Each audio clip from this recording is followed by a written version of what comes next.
Hey everybody, Karen Anderson here with Aortic Hope's Week in Review. I'm here by my lonesome, and it's okay.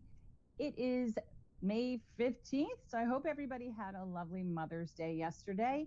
We're going to go into this week as soon as you click click subscribe, click the bell so that you're notified every time we go live. We don't always go live just for this. I say it every time.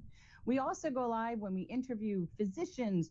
Well, it could be surgeons, cardiologists, it could be disability attorneys, which is actually coming up in June. Those events actually give you an opportunity to put your questions in the comments down below, and then you can have interaction live.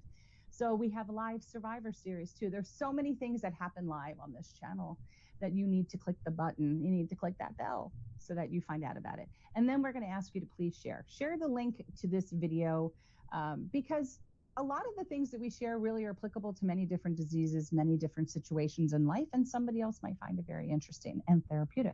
So let's get started. Okay, we're getting started with Medical Monday. National Blood Pressure Awareness Month. It's here. It's the month of May. Do you know how to properly take your blood pressure? Do you know what piece of equipment works best? Maybe you don't. But we're going to talk about an article that came from the CDC. And it actually answers many different questions, many different topics that community members talk about every day. I see it. I see what you're writing on Facebook. You want to know, are the watches accurate? Are the cuffs around the wrist accurate? What type of arm cuff should I get? When should I take my blood pressure? How often should I take my blood pressure?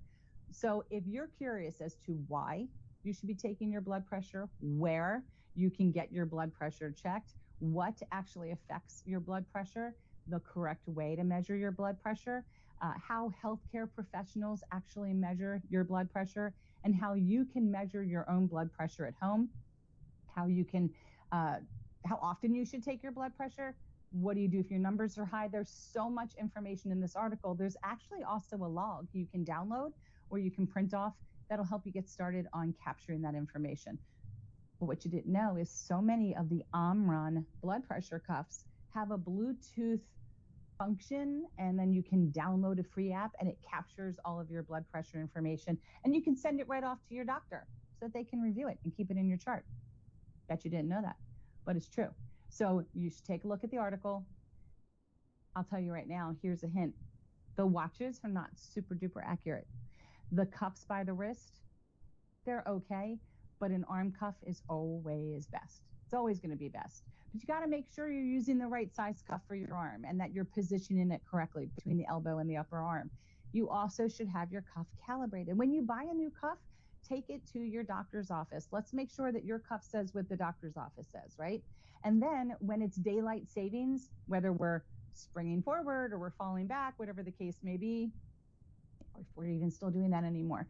Well, we know that time of year is when you're changing your batteries in your smoke detectors, if you still have batteries, because some people are now batteryless. This is the time that you're going to change your batteries in your blood pressure cuff. It's important, at least once a year. Let's make sure you have fresh batteries and get that cuff calibrated. But check out the article. There really is a lot of important information. You don't want to be hostage to your cuff. No doctor is going to want you to be that way. But based upon your own condition, they may require you to check your blood pressure a little bit more often than somebody else. So don't compare your story to someone else's, and don't listen to advice that's given online.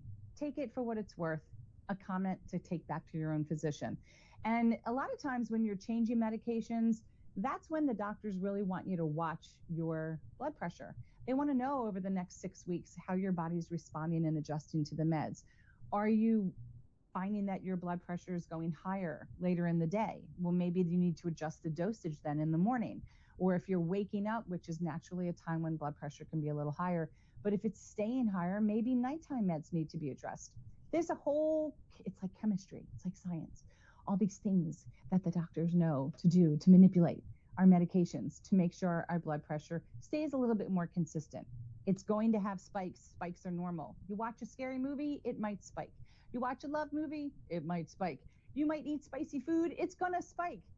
You're gonna go out to the grocery store and you're gonna come in and bring in your bags and try to take your blood pressure, it's going to be higher. So learn the tools, the tips, and the techniques to properly take your blood pressure. And you'll get that stuff from this article. Okay? Moving on to Topic Tuesday. All right, is Topic Tuesday. We have another great article here from Adam Ahmed. He is our third-year medical student that is helping us with our Topic Tuesdays. So, last week, we talked about dissections. We talked about how the dissections in the innermost and middle layer of the aorta is where this happened. And we talked about a type A dissection, which is ascending. And we talked about a type B, which is, as a friend of ours said, ascending or descending. Have any questions about that? Leave your comments on this post. But now we have a nice summary of aortic aneurysms from Medline Plus. So we're going to go over all of these, take a look at this. See, here's a normal aorta. Kind of weird, kind of interesting looking. Normal. This is an aorta with a very large abdominal aneurysm. Why do we say it's abdominal? Because it's right where it splits. This is your abdominal area. See that? That's normal.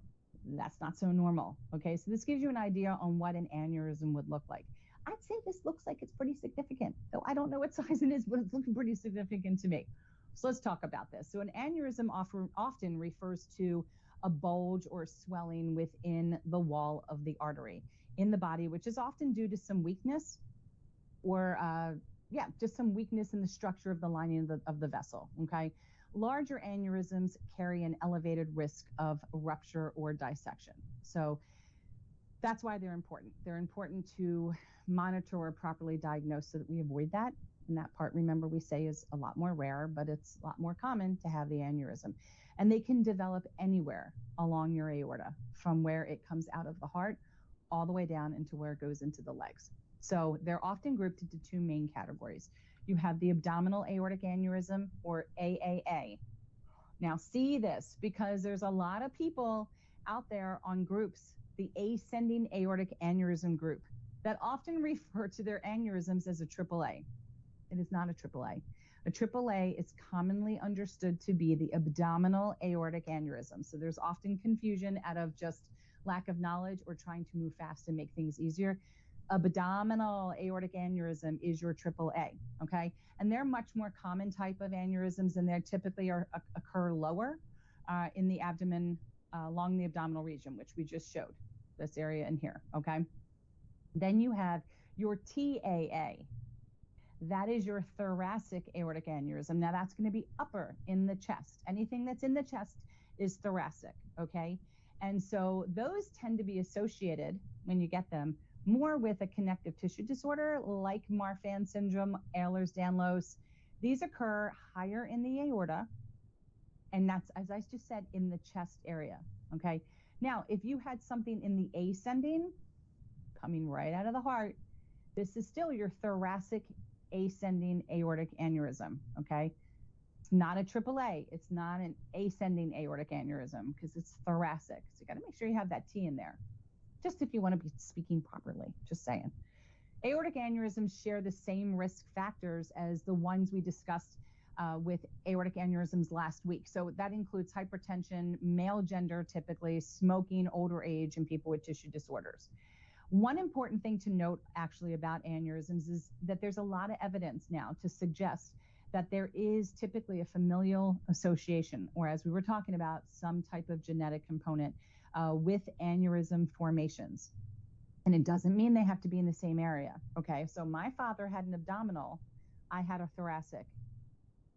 There's still a familial situation there, okay? So it's very important that if you or your loved one had been diagnosed with an aneurysm, it's important to make sure your first-degree relatives are screened by your physician. And screening does not necessarily mean you jump right to a CT. There's a lot that you can tell from an echo, but there's still a lot you can't see. So leave it up to the doctor to learn about your family medical history. Again, we go back to think aorta, think family. Share this information because there's such a high chance of it being familial. You want to share this information, even if it's a brain aneurysm. You know, vessels are vessels. There might be other components in your medical history that would lend a physician to want to just do that scan and make sure they get your baseline, okay? And again, if you have any specific symptoms, like if you're feeling a bulge in your stomach, Okay, you're feeling palpitations or your heartbeat really strongly in your abdominal area. You're having some shortness of breath. Maybe you're having some trouble swallowing or pain that might travel to your back. These are all indicators that your aneurysm might be quite large because you're actually feeling them now in your body cavity. So a diagnosis of that abdominal aneurysm can actually be done with an ultrasound. It can also be done with a CT scan, but to avoid the radiation, a lot of times it is done just with an ultrasound wand. Okay, so there are ways to do this without that radiation exposure. But if one is discovered, even if it's in the abdominal area, there's many treatment options. Both of these options could include something surgical, typically open, or they're now doing a lot more endovascular repairs. So they're going up like through the groin or in through the wrist, and they're able to fix things that way. But be sure to have a very open and honest conversation with your physician and with your family members. Talk about all different treatment options. Get a second and, if need be, a third opinion if it's going to make you feel more comfortable. And you also want to ask questions about expected recovery, because open, your recovery is going to be longer. Endovascular is going to be shorter, but there may be higher risks with one than another. And again, there's really no one answer for all people because everybody's situation is different. Everybody's age is different. If we have comorbidities like other additional illnesses.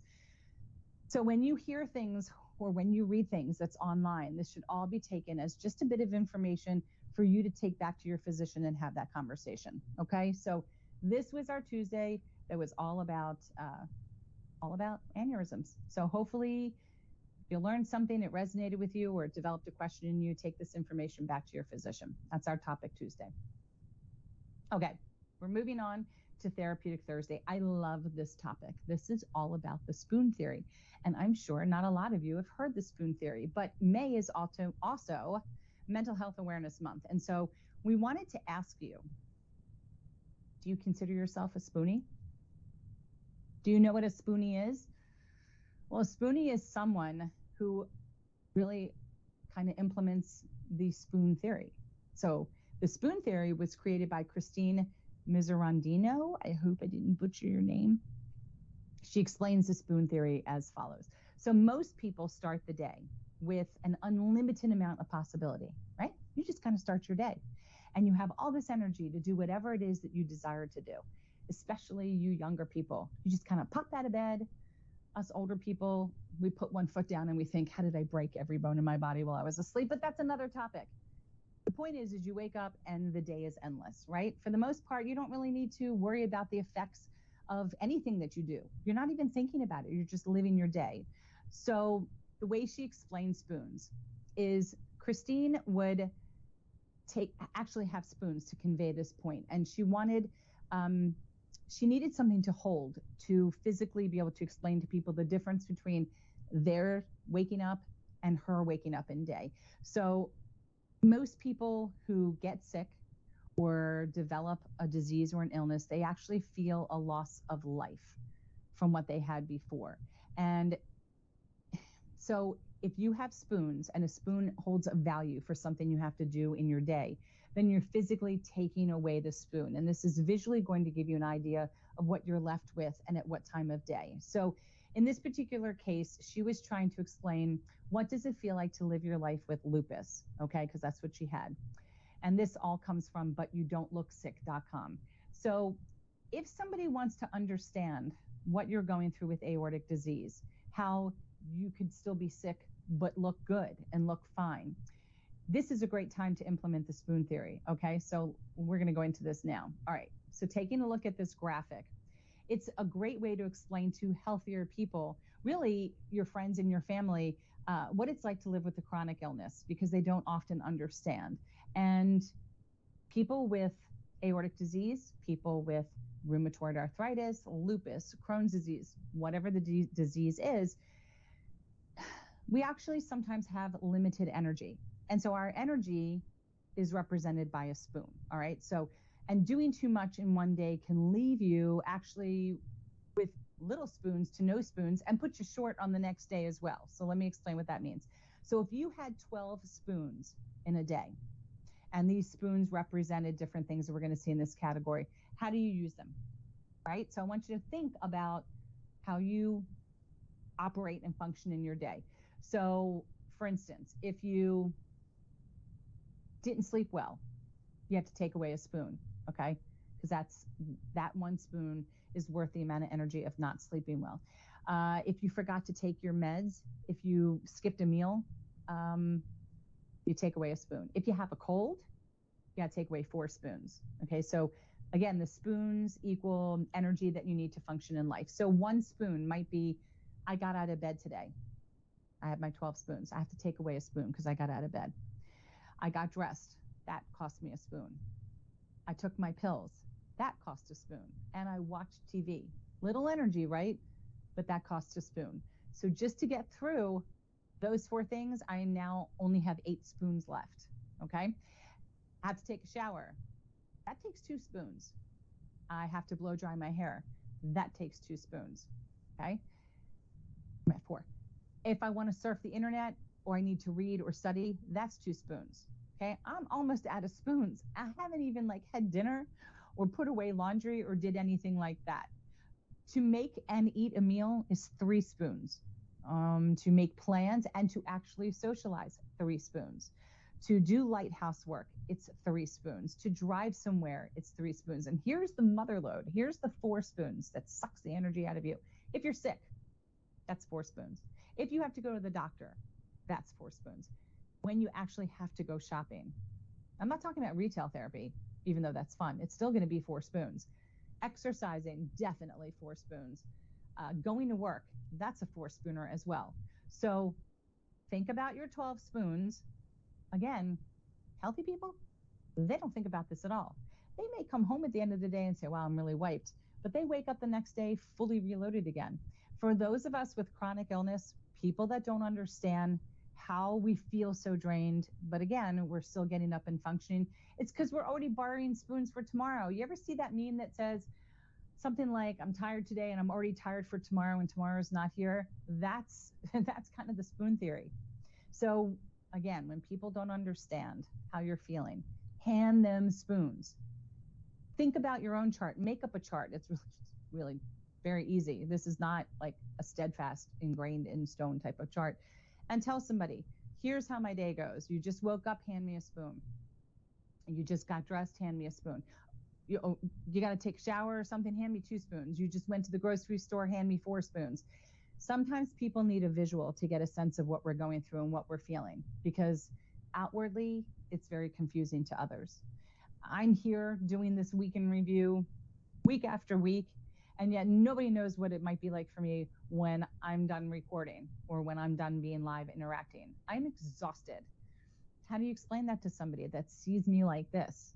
I can refer to the spoon theory, and real quickly they have a good sense of what I'm talking about, or at least you hope they do. So that's our Therapeutic Thursday. Hopefully this sits with you and you say, oh my gosh, wow, this makes sense.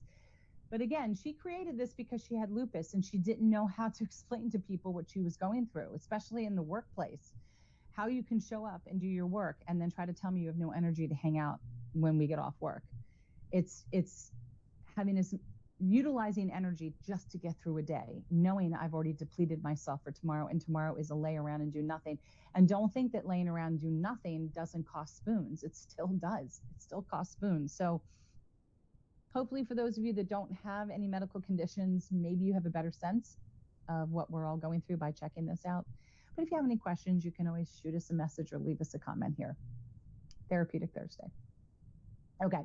Let's go on to our Feel Good Friday. Feel Good Friday. This doesn't take a lot of energy. This is energy for you to just receive. And this is our Hope Mail initiative. So Hope Mail is an initiative that we have that you can sign up for, and it's free. It started, it started about 6 years ago, before we were even a nonprofit organization. There were 4 people, I believe, that signed up. I started knitting. They were like crocheted heart-shaped pillows I stuffed. I don't know what I was doing. I was just coming off of my own recovery. It was a year later, and somebody in the community was having their aortiversary. I just heard of this. So I asked for their address. I know exactly who it is. And I sent her this little teeny heart pillow, and she just thought it was great, which is great. And then somebody else heard about it, and somebody else heard about it. So Hope Mail became born. But I knew I was not about to crochet any more heart pillows because I wasn't going to be the crochet lady.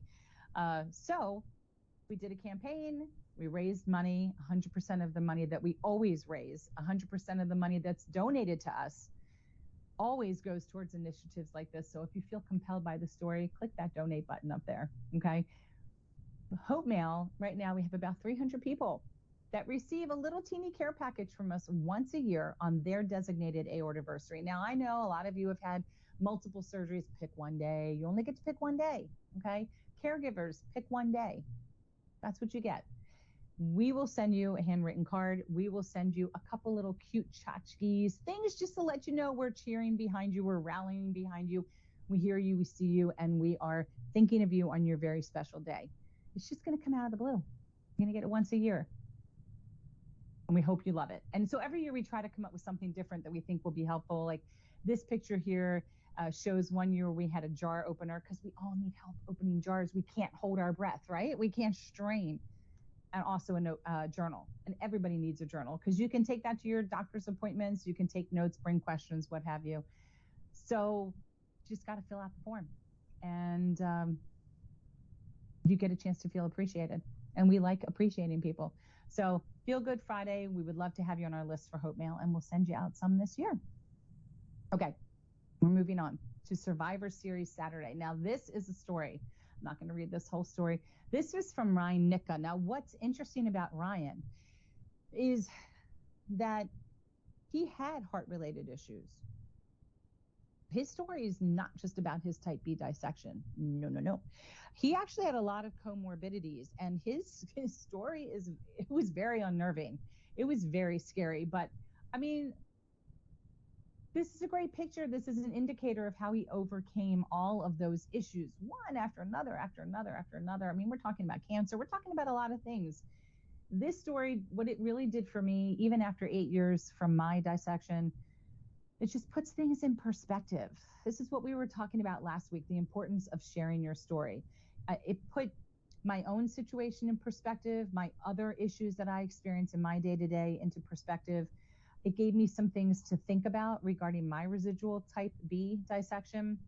And I love his strength. I love his fortitude. I'm just going to keep going forward despite everything that keeps getting thrown at him. So thank you, Ryan, for sharing your story. And I hope all of you get a chance to read this and that it resonates something within you. And this is why we share these stories. So if you'd like to be part of our Survivor Series, you can always sign up. There's a link in our website. And again, you can do this and do a written format as Ryan has. You can do a pre-recording, or you can go live and take questions from the community. But we thank you so much, and we appreciate that you allowed us to share your story.